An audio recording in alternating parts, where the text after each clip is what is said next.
سب سے پہلے مہربانو آپ سے اگر شروع کریں کہ جو مذاکرات ہو رہے ہیں کہ نہیں ہو رہے، پہلے تو آپ یہ بتائیے کیا مذاکرات اسٹیبلشمنٹ کے ساتھ نہیں ہو رہے خان صاحب کا بڑا ہی واضح موقف اس پر آ چکا ہے.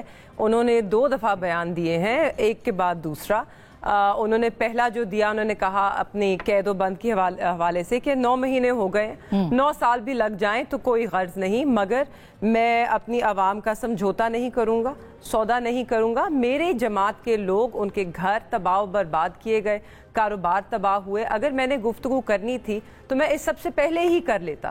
یعنی سیاستدانوں سے وہ کہہ رہے کہ میں بات نہیں کروں گا، تو کمیٹی انہوں نے جو بنائی ہے، نہیں جی کوئی کمیٹی نہیں بنی ہے. میں اس کی وضاحت کر دوں، اس طرح کوئی کمیٹی نہیں بنی مذاکرات کے لیے. جو انہوں نے 3 نام لیے ہیں وہ اسی لیے لیے ہیں کہ باقی جماعت سے لوگ جو ہیں اس موضوع پہ بیانات نہ دیں، اور یہی 3 لوگ ہیں کہ اگر بات ہوگی تو یہی بتائیں گے.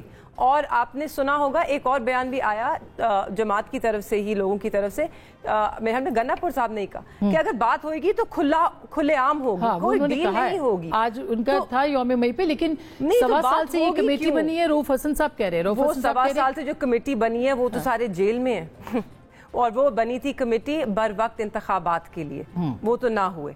پھر انتخابات کے ساتھ جو ہوا ان کو ہم شاید انتخابات بھی نہیں بلا سکتے. تو علی امین گنڈا پور صاحب جو کہہ رہے ہیں کہ ان کو اجازت دی گئی ہے خان صاحب کی طرف سے کہ وہ بات چیت کریں گے، وہ صرف اسٹیبلشمنٹ سے بات چیت کریں گے، وہ کیوں کہہ رہے ہیں؟ آسما وہ گفتگو اگر ہوئے گی تو وہ صرف اسی پہ ہوئے گی کہ آپ کے آئینی حدود کیا ہیں، اور ہر ادارے کو اپنی آئینی حدود میں رہ کر کام کرنا ہوگا. وہ گفتگو جو ہے وہ ہے ایک جو ریسیٹ ہمیں چاہیے پاکستان کے اندر، کہ ہم سب کو آئین کا تابع ہونا ہوگا، اور اگر ہم سب اس پہ متفق ہو جائیں تو ہم اس ملک کو آگے لے کر چل سکتے ہیں.